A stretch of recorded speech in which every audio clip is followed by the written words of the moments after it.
बहनों के कपड़े फाड़े हैं, पेटों पे लात मारी गई है और उनके साथ दुर्व्यवहार किया गया है।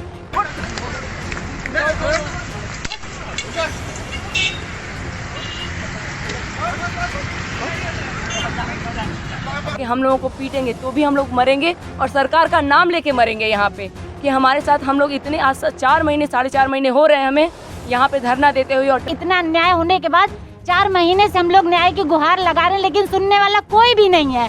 क्या कहाँ जाएं हम? इतनी सारी धाराएं हमारे साथियों पे लगा दी गई, हम न्याय मांगने आखिर जाएं का जब आप ही नहीं सुनेंगे। लेकिन सरकार को ये नहीं दिख रहा है।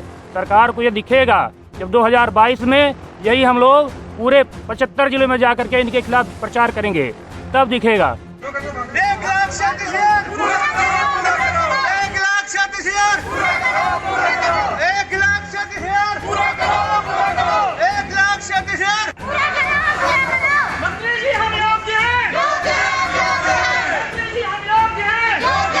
मैं माननीय मुख्यमंत्री जी से कहना चाहती हूँ, अभी कुछ दिन पहले उन्होंने ट्वीट किया था कि आपके साथ कोई गलत कार्य नहीं कर सकता है। मैं उनको बताना चाहती हूँ हमारे साथ गलत कार्य हुआ है। इनके अधिकारियों ने 3 नंबर बांट के जो फेल बच्चा था उसको नौकरी दे दी, हम पास थे पहले से, हमें पीछे कर दिया उनसे। ये कहाँ का न्याय है? हम उनसे कहना चाहते हैं हमारे साथ जल्द से जल्द न्याय करें। इतना अन्याय होने के बाद 4 महीने से हम लोग न्याय की गुहार लगा रहे हैं, लेकिन सुनने वाला कोई भी नहीं है। क्या कहाँ जाएं हम?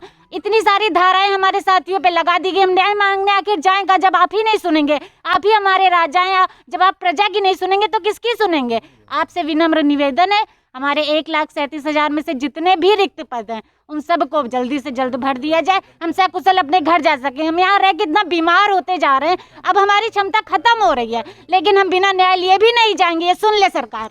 आपसे बात कही गई थी, फिर उससे मुकर गई सरकार या उसे अनदेखा कर दिया? हम सिर्फ अभी माननीय योगी आदित्यनाथ जी को बस याद दिलाना चाहेंगे कि उन्होंने ये AVP गंगा पे खुद कहा था कि हम 1,37,000 पद को पूरा करना चाहते हैं। हम योग्य अभ्यर्थी, हमारे पास योग्य अभ्यर्थी ही नहीं है। हम शिक्षक भर्ती को पूरा करना चाहते हैं। जिस प्रकार उन्होंने ये बात आके मीडिया पे कही थी, उस प्रकार जो अभी बाकी सीटें हैं हम योग्य अभ्यर्थियों द्वारा 68,500 की जो भी वैकेंट सीटें बची हुई हैं अभी, उनको जोड़कर हमें नियुक्ति देकर हमारे साथ न्याय करें। बस हमारा यही उनसे अनुरोध है। अदरवाइज़ हम लोग यहाँ से हटने वाले नहीं है। किसी भी को हमारे साथ कितने भी प्रताड़ना कर लें, हम मर जाएंगे लेकिन हटेंगे नहीं। और ये सोच लें कि अगर आचार संहिता का बहाना लगा के हम लोगों को पीटेंगे तो भी हम लोग मरेंगे और सरकार का नाम लेके मरेंगे यहाँ पे कि हमारे साथ हम लोग इतने आज 4 महीने 4.5 महीने हो रहे हैं हमें यहाँ पे धरना देते। अगर इसके बाद भी नहीं सुनती तो हम लोग मरने के लिए तो तैयार बैठे हैं, सर पे कफन घर से बांध के आए हैं।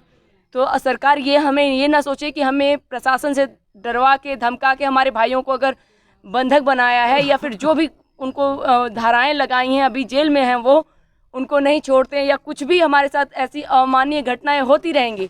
हम यहाँ से सरकार को चेता देंगे कि ये ऐसे ही ये 22 का चुनाव हम इनको छोड़ेंगे नहीं। 22 का चुनाव नज़दीक है और ये 22,000 परिवार ही नहीं, ये 22 लाख है और ये 22 लाख से जुड़े और भी लोग हैं। क्या लगता है आपको, टंकी पे चढ़ने, खून से पत्र लिखने से बात बन जाएगी? बात बन नहीं जाएगी। उनको ये चेताया जा रहा है इस माध्यम से कि देख लीजिए कि रामराज का ये तरीका है, ये हाल है रामराज्य का कि लोगों को मजबूर होना पड़ रहा है कि हम खून से पत्र लिखने को मजबूर हैं। योग्य अभ्यर्थी मजबूर है, एक शिक्षक मजबूर है। और शिक्षक अगर ऐसे न्याय मांगता फिरेगा तो कल को एक लड़का तैयार करके, एक नहीं हज़ारों, एक शिक्षक हज़ारों ऐसे फूलों को तैयार करता है जो एक बाग बनाता है। अगर वो बाग कहीं ना कहीं से ऐसे ही विक्षिप्त होता चला गया, जैसे आज हमारी मानसिक संतुलन खराब हो रही है, हम उन्हें इस तरीके से जो झेल के जाएंगे, हम क्या उन्हें अच्छी शिक्षा दे पाएंगे? हम जब भी करेंगे सरकार के खिलाफ कहीं ना कहीं हमारे मन में जब टीस रहेगी तो हम बच्चों को सिखाएंगे। हमें सरकार से ये कहना है कि हमें वो काम करने को मजबूर ना करें, हमें उन बच्चों को सही से पढ़ाने का, सही राह पे ले जाने का एक राह हमें छोड़ दे। कम से कम हम इस देश के कहीं ना कहीं से एक वो नागरिक हैं जो औरों को हम लोग कुछ राह दिखाने के लिए काबिलियत रखते हैं।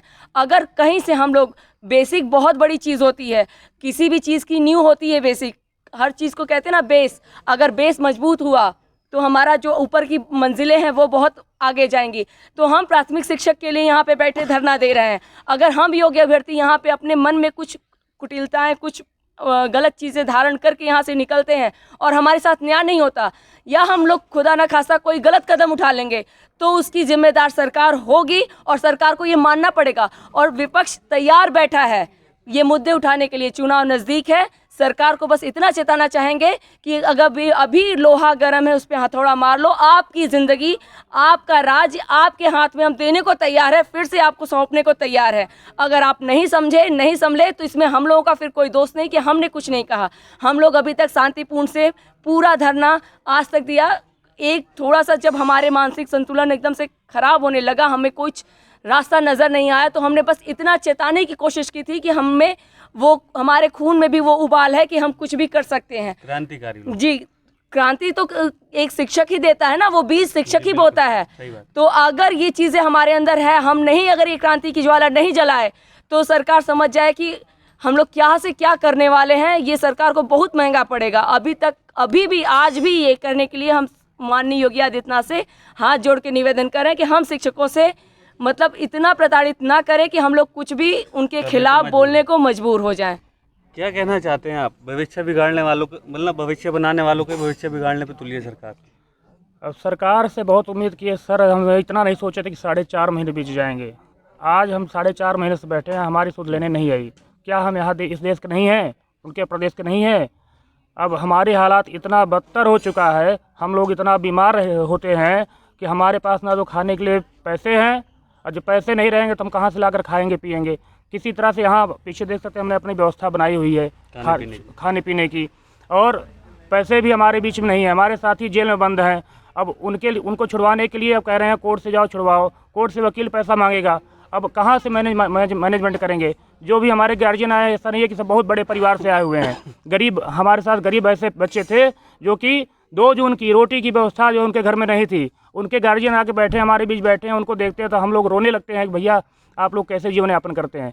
योगी से बार बार विनम्र निवेदन करते हैं, हमारी समस्याओं को सुनिए, समझिए, और हमारी जो समस्याएं हैं, हमारी जो योग्यता है, योग्यता के आधार पर हमको नौकरी दीजिए। हम फेलियर नहीं हैं, हम 30-33 वाले नहीं हैं, 90-97 कटाव को उससे कहीं ज़्यादा नंबर 115-120 लाने वाले हैं। उसके बावजूद भी योग्यता का अगर आपके दिमाग में ये पैमाना है कि यहाँ पर रोड पर पड़ी रहे, और फेलियर बच्चे जो 3 नंबर एक्स्ट्रा पा करके आपके अधिकारियों के माध्यम से 3 नंबर एक्स्ट्रा पा करके फेल बच्चे जो पास होकर नौकरी अधिक गुणांक पा करके नौकरी कर रहे हैं, अगर उसको योग्यता कहते हैं तो 115 वाला क्या अयोग्य है जो रोड पर बैठा हुआ है? ये कहाँ का न्याय है? यही हम बार बार निवेदन करते हैं योगी महाराज से कि योग्यता को पहचानिए, योग्यता को परखिए, योग्यता का ये पैमाना नहीं होता है। ये आप देख रहे थे कि शिक्षक भर्ती को लेकर यहाँ पर कुछ लोग प्रदर्शन कर रहे हैं और सरकार से केवल एक ही बात कहना चाहते हैं कि जैसा सरकार ने और सरकार के मौजूदा मुख्यमंत्री ने जैसा वादा किया था वो अपना वादा निभा लें और हमें रोज़गार दे दें। बस यही इनकी मांग है, इसी को लेकर यहाँ पर ये प्रदर्शन कर रहे हैं। अगर इस सरकार तक हमारी ये बात पहुँच रही है और सरकार इन लोगों को अनदेखा कर रही है, तो जल्द से जल्द वो इन लोगों की समस्याओं पर भी ध्यान दे कि किस तरह ये मौसम की प्रताड़नाओं को झेलते हुए साथ ही बेरोज़गारी की प्रताड़ना को भी झेल रहे हैं। इनकी बातों को सुना जाए, इनको रोज़गार दिया जाए। आप ऐसी और बहुत सारी खबरों के लिए देखते रहिए द नेशन वॉइस। धन्यवाद।